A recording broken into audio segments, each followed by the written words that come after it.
আজকে সকালে বাসন্তীতে যে ঘটনা ঘটেছে, মেহবুব নামে আমাদের একটা কর্মীকে তৃণমূলের নেতৃত্ব বাড়ি ডেকে ধরে মারধর করেছে, সম্ভবত একটা আঙুল ভেঙে গেছে, তার ট্রিটমেন্টের ব্যবস্থা চলছে, এফআইআর হবে। আমরা কালকের পর্যন্ত, যেহেতু আমাদের প্রতিষ্ঠা দিবসের নিয়ে ইতিপূর্বে 2-3 বছর আমাদেরকে হ্যারেস করিয়েছে, আমাদের সভা করতে দেয়নি বিভিন্ন রকম অজুহাতে, আমরা কাল পর্যন্ত ধৈর্য ধরবো, ঠান্ডা মাথায় সভাটা আমরা করে নেব। তারপরে আমরা দেখব যে প্রশাসন এই যে অরাজকতার রাজনীতি তৃণমূল চালাচ্ছে, দুষ্কৃতীদের উদ্দাম নৃত্য চলছে, এর বিরুদ্ধে যদি ব্যবস্থা না নেয় তাহলে আমরা বৃহত্তর আন্দোলনের পথে আমরা যাব। প্রয়োজনে থানা ঘেরাওয়া করা, প্রশাসনকে ঘেরাওয়া করা, দুষ্কৃতীদের বিরুদ্ধে ব্যবস্থা নেওয়াতে বাধ্য করানো, জনগণকে সঙ্গে নিয়েই আন্দোলন আমরা সংগঠিত করতে বাধ্য হব।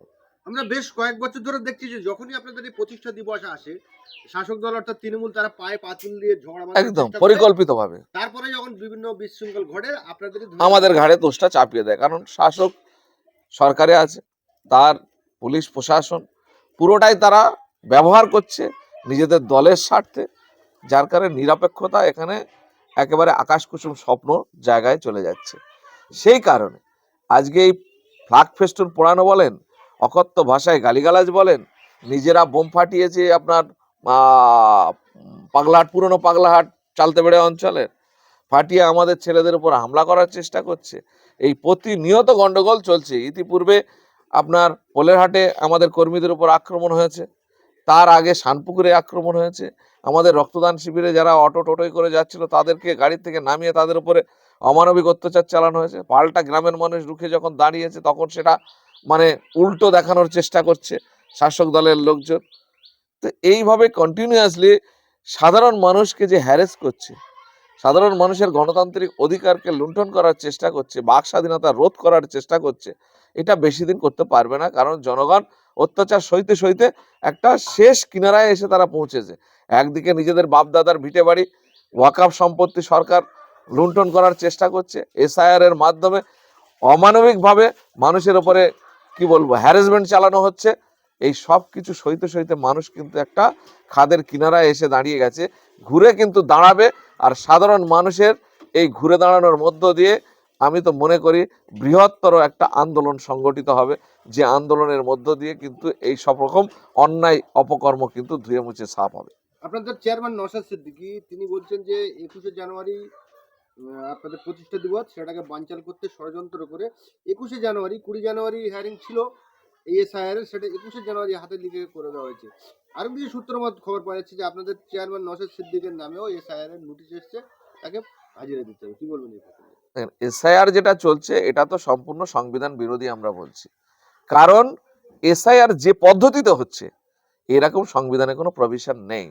নির্বাচন কমিশন কে ভোটার হবে আর কার নাম ভোট থেকে বাদ যাবে, যার 2 জায়গায় নাম আছে নাম কাটা যেতে পারে এক জায়গা থেকে, যারা মৃত ভোটার তাদের নাম বাদ যেতে পারে, স্বচ্ছ পরিষ্কার পরিচ্ছন্ন একটা ঝকঝকে তকতকে ভোটার লিস্ট বানানো তাদের হচ্ছে এখতিয়ার।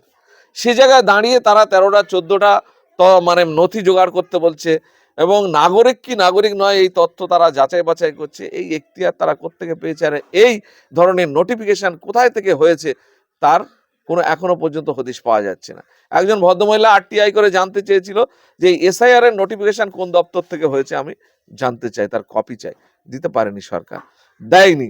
তো সেই কারণে বলবো এটা একটা অনৈতিক কার্যকলাপ চলছে, মানুষকে অহেতুক হ্যারাসমেন্ট করার একটা অপপ্রচেষ্টা চলছে, এবং এটা সম্পূর্ণ সরকারি মদতে। কারো বাবার 6টা ছেলে, তাকে হিয়ারিং করে ডেকে তার তথ্য দিতে হবে কোথায় কোন কোন সংবিধানে লেখা আছে, কোন আইনে লেখা আছে যে আমার বাবার 6টা ছেলে মেয়ে হলে আমাকে হিয়ারিং এ গিয়ে প্রমাণ দিতে হবে। এই ধরনের নির্লজ্জ সরকার, নোংরা মানসিকতার সরকার আমরা এই প্রথম দেখছি। এই যে 21শে জানুয়ারির নোটিশ ধরাচ্ছে, এটা একদম পরিকল্পিতভাবে 21শে জানুয়ারি নোটিশ ধরাচ্ছে যে ওই দিনেই ভাঙড় এলাকার ম্যাক্সিমাম জায়গায় নোটিশ দেওয়া হচ্ছে যে ওই দিনে হিয়ারিং আসতে হবে।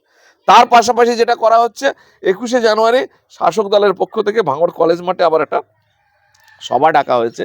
আমাদের সভা বছরে একটা নির্দিষ্ট দিন এটা হয়, এবং এটা পার্মানেন্ট, একদম দল তৈরি হওয়ার পর থেকে প্রতিষ্ঠা দিবস এই দিনটাতে হয়। দেখে দেখে এই দিনেই শাসক দল একটা আলাদা নিজেদের সভা ডেকে ভাঙড়ের সাধারণ মানুষকে এই সভায় যাতে না যেতে পারে তার প্রতিবন্ধকতা তৈরি করা এবং সাধারণ মানুষকে বিভ্রান্ত করা এবং সাধারণ মানুষের উপরে দমনপীড়ন চালানো, আক্রমণ চালানোর একটা পরিকল্পনা তৈরি করে এই সব কার্যকলাপ তারা চালাচ্ছে। আমরা সাধারণ মানুষের কাছে বার্তা দিচ্ছি, আমাদের কর্মী সমর্থকদের কাছে বার্তা দিচ্ছি, কারো কোনো প্ররোচনায় পা দেবেন না। শান্ত শিষ্টভাবে সকাল সকাল আপনারা বেরিয়ে যাবেন। আমরা প্রশাসনকে জানিয়েছি যে আমাদের লোকজন কোথায় থেকে কিভাবে কারা যাবে তাদের যেন প্রয়োজনীয় প্রোটেকশন তারা দেয় এবং এই শাসক দলের গুন্ডা মস্তানরা যেন কোনোভাবে আমাদের আক্রমণ হামলা করে আমাদের কর্মী সমর্থকদেরকে কোনোভাবে যেন মানে ব্যতিব্যস্ত করে দিতে না পারে, তাদেরকে আহত না করতে পারে, তার জন্য প্রয়োজনীয় ব্যবস্থা গ্রহণের জন্য অলরেডি প্রশাসনকে আমরা জানিয়েছি। গতবারে আমরা দেখছিলাম যে কোনো মামলার পরিপ্রেক্ষিতে নওশাদ সিদ্দিকী দলের চেয়ারম্যান, আপনাদের দলের চেয়ারম্যান নওশাদ সিদ্দিকী 21শে জানুয়ারির সভায় বক্তব্য দিতে দিতে পারেন। তো গতকাল কি তিনি উপস্থিত থাকবেন?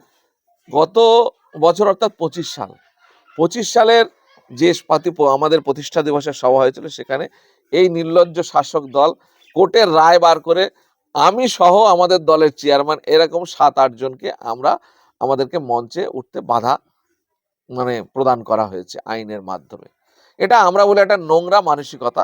একটা দলের প্রতিষ্ঠা দিবস তার চেয়ারম্যান সেই সভাতে যেতে পারবে না, সেই ধরনের আইনি ব্যবস্থা তারা গ্রহণ করেছে। এর থেকে ছোট লোক নোংরা মানসিকতা আর হতে পারে না। তার আগে 24 সাল আমরা কি দেখেছি, আমাদের সভার উপরে প্রতিবন্ধকতা তৈরি করা হয়েছে। কেন? আমরা তার আগের বছর 23 সালে যে সভা হয়েছিল, পুলিশ আমাদের উপরে অমানবিক অত্যাচার চালিয়ে আমাদের কর্মী সমর্থকদেরকে জেলে ঢুকিয়েছিল। সেখানে উল্টো বলা হয়েছিল যে আমরাই নাকি পুলিশের উপরে আক্রমণ করেছি, হামলা করেছি। তাহলে 23 সালে আমাদের জেল খাটিয়েছে, আমাদের দলের প্রোগ্রামের উপরে পুলিশি অত্যাচার হয়েছে। তারপরে 24 সালে আমাদের সভা করতে দেয়নি। আমরা নেতাজি ইন্ডোরে প্রতীকী সভা করেছিলাম। তারপরে 25 সালে আমাদের প্রিয় চেয়ারম্যান সহ আমাদের অনেককেই মঞ্চে থাকতে দেয়নি। এখন পর্যন্ত আমাদের 26 সালের প্রোগ্রাম আমরা পারমিশন পেয়েছি। আমরা সেই প্রোগ্রাম সানন্দে আমরা শহীদ মিনারে অনুষ্ঠিত করব। এখনো পর্যন্ত কোনো রকম প্রবলেম নেই। জানি না শেষ মুহূর্তে এই সরকারকে তো বিশ্বাস করা যায় না, শেষ মুহূর্তে কোনো নোটিশ ধরিয়ে বলবে না যে এই নেতৃত্বরা থাকলে সভা অসুবিধা হতে পারে, ল অ্যান্ড অর্ডার প্রবলেম হতে পারে, এইভাবে কোনো কোর্টের অর্ডার ধরাবে কিনা এখনো পর্যন্ত আমাদের কাছে সঠিক বার্তা নেই। আমরা গুঞ্জন পেয়েছিলাম যে নওশাদ সিদ্দিকীর সঙ্গে সঙ্গে আব্বাস সিদ্দিকীও 21-এর সভায় 2026-এর আব্বাস সিদ্দিকী আসলেও আসতে পারে, কারণ উনি আমাদের প্রতিষ্ঠাতা, উনি আমাদের পৃষ্ঠপোষক, উনি আমাদের দলের, আমি বলছি শোনেন, আমাদের দলের পৃষ্ঠপোষক, আমাদের দলের কি বলবো শুভাকাঙ্ক্ষী এবং আমাদের দলের প্রতিষ্ঠাতা। সেই কারণে সবাই, যেমন উনি আমাদেরকে বলেছেন আমি আইএসএফ কে ভালোবাসি, আইএসএফ এর সমর্থকরা সবাই যেতে পারবে, যাবে, আমিও যেতে পারি, শিওর করে বলেনি যে আমি উপস্থিত থাকছি। সেই কারণে বলছি ওনার আসার সম্ভাবনা প্রবল আছে। এবং গত বছরে যেহেতু ছোট ভাইজান মোবাইল বার্তায় তিনি বার্তা দিয়েছিলেন যে আমরা 2 ভাই থাকব, সেই হিসেবে আমরা কিছুটা শিওর হচ্ছি যে বড় ভাইজান এই সভাতে সবার মনোবল বাড়ানোর জন্য, সবার মনের আশা ভরসাকে আরো চাঙ্গা করার জন্য উপস্থিত থাকলেও থাকতে পারে।